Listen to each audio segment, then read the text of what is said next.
Thanks to Surfshark for sponsoring this video. Find out more later in the video.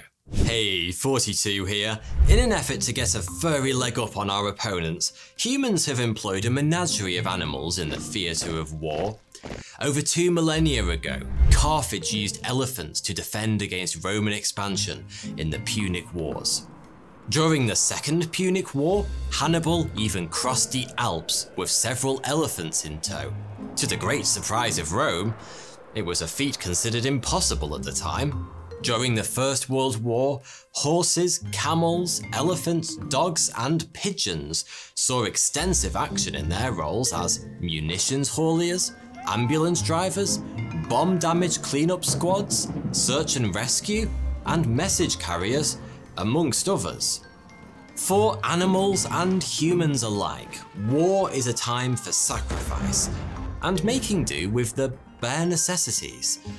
And so that's precisely what the Polish army did in World War II, by employing an actual bear. Not for some creative utilitarian purpose. Nope, as a genuine soldier. In 1942, Polish soldiers who'd recently been released from Soviet prison camps were forced to evacuate war-torn Central Europe by taking an arduous journey through Arran, with the goal of reaching the safety of British forces stationed in Palestine. But just outside of Hamadan, in the northwest of Iran, they stumbled across a young shepherd boy. At first glance, he wasn't unusual, but what did strike them as odd was his backpack, which was moving and wriggling around as though it was alive. Which, it turned out, it was, because there was a bear cub inside. Now, Iran is an exotic country offering many incredible sights, but even for Iran, in the middle of the desert, this was a little strange. It turns out the poor cub had been recently orphaned after its parents were shot by hunters, and this young shepherd boy had taken pity on him. If you love traveling, then you'll love the fastest and easiest VPN, Surfshark. Did you know Surfshark also helps you to avoid price discrimination based on your location? So you can save money on plane tickets and car rentals whilst traveling. Surfshark runs on any device, anywhere, and it's packed full of features such as industry-leading uncrackable encryption, IP and DNS leak protection, an internet kill switch if your VPN drops out, and 24/7 customer support. By using Surfshark VPN, you can stay anonymous and secure online. Personally, I use Surfshark to watch Netflix content from other countries, such as the US. It's usually blocked here in the UK. It's so easy, all you have to do is switch over your location setting, and there you have it, instant access to your favourite programs. Importantly, Surfshark maintains a strict no-logs policy, and their network of 3,200 servers in over 65 countries runs completely on RAM, so they can't log your data even if they want to. By using the code 42, you'll benefit from an 83% discount plus 3 extra months for free. All you have to do is click the special link in the description below. Don't miss out, guys.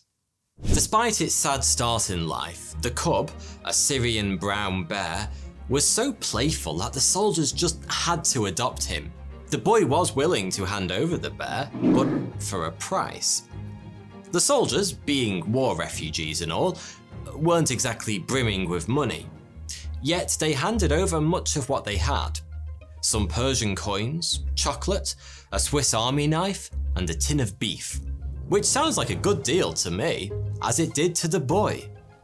The soldiers then donated the bear to their unit, the 22nd Artillery Supply Company, who promptly named him Wojtek, which means joyful warrior, owing to his playful nature. Wojtek became a mascot, a pet, and, in a strange way, just one of the boys. Initially, he had trouble swallowing, so the soldiers filled empty vodka bottles with condensed milk to feed Wojtek as one would feed a baby with a bottle. But before long, a growing Wojtek had moved on to stronger stuff, and he enjoyed eating the camp's supply of fruit, honey, syrup, and even beer.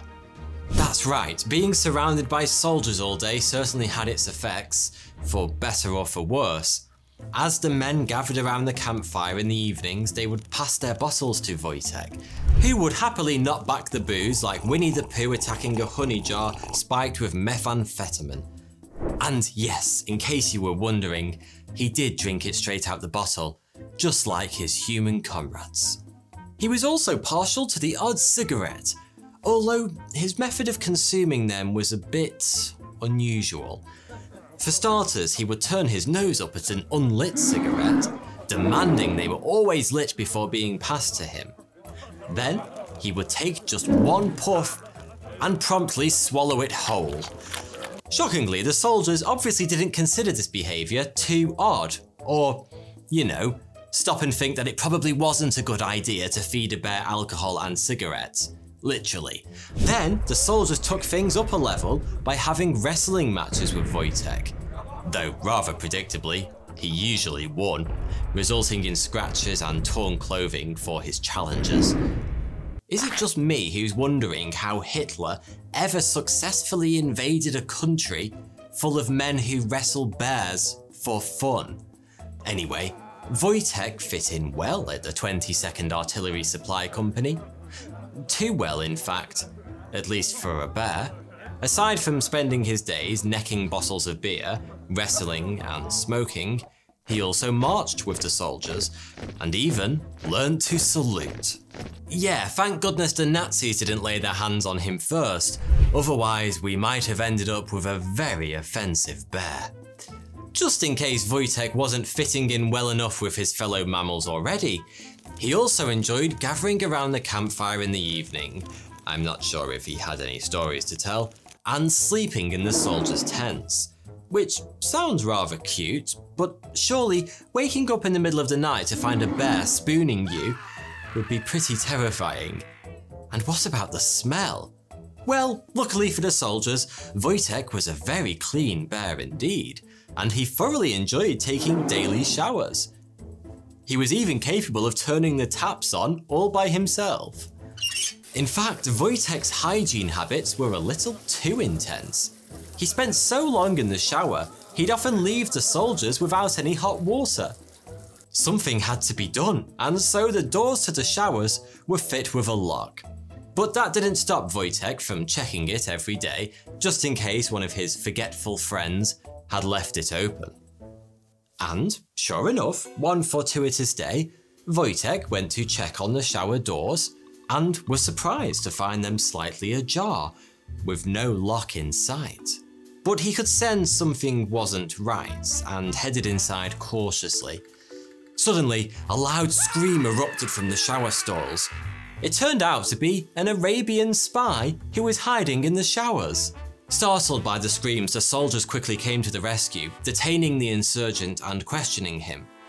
Luckily for them, he was so bleeding terrified after being surprised by a goddamn bear that he was a complete blabbermouth. Can you blame him? He even let slip that there was an impending raid on their position. Wojtek was duly rewarded with a long hot shower. That year, the Polish army travelled all over the Middle East with their bear in tow, but in 1943 they were drafted to Italy, where there was one slight issue. The bigwigs at the top had somehow come to the conclusion that it wasn't the best idea for a professional army to have such a grisly companion knocking around, war being quite a serious matter and all. I beg to differ, he certainly played his part with that spy. And then there was the small matter that it was forbidden for pets to come aboard the British transport ship due to take the soldiers to Italy. But Wojtek's loyal family, who'd raised him from a wee cub, weren't going to have any of that. So, after some persuasion, Wojtek was officially drafted into the Polish army as a private, along with his own paybook, rank and serial number. He was just as much a soldier as any of the other men. No longer a pet, there was now nothing stopping him from catching the boat to Italy and joining his friends on the front line. And so he did. And a special wooden crate was constructed for his passage. As it turned out, Wojtek was more than just a mascot and a companion. In his new official role, he served diligently and actually aided in the fight against Germany. In the Battle of Monte Cassino in 1944, Wojtek watched on as he saw the soldiers repeatedly lifting crates and ammunition to the front lines. Wanting to prove his mettle and earn his stripes, Wojtek, of his own volition, began carrying the 100-pound crates of artillery shells to the soldiers. He carried boxes that usually required 4 men all by himself, which he would then stack onto a truck. In thanks for his service, Wojtek was promoted to the rank of corporal, and a depiction of a bear carrying artillery shells was adopted as the official emblem of the 22nd Artillery Supply Company. In 1947, the company in which he dutifully served was demobilised, and Wojtek was taken under the care of Edinburgh Zoo. At first, he was placed in a bear enclosure, but it quickly became apparent that Wojtek didn't actually get along with other bears, like at all. He probably thought they were a little too bear-like for him. He had spent his entire life swigging lager with the lads, to be fair. So he was given his own enclosure, where he became quite the celebrity. Polish soldiers who'd served with Wojtek often visited him, and against zoo policy would jump over the fence and into the enclosure for a quick wrestle. They would bring him beer and cigarettes, lit of course, which he would promptly puff and then gulp. Wojtek died in 1963 at the ripe old bear age of 21, which, considering his lifestyle and diet, was pretty good going for a Syrian bear. And what a life he had. Today, his legacy is commemorated by monuments in both Krakow and Zagan in Poland, and Edinburgh and Duns in Scotland. He was a companion and friend to many, and, above all, the best goddamn Nazi-fighting bear the world has ever seen, period.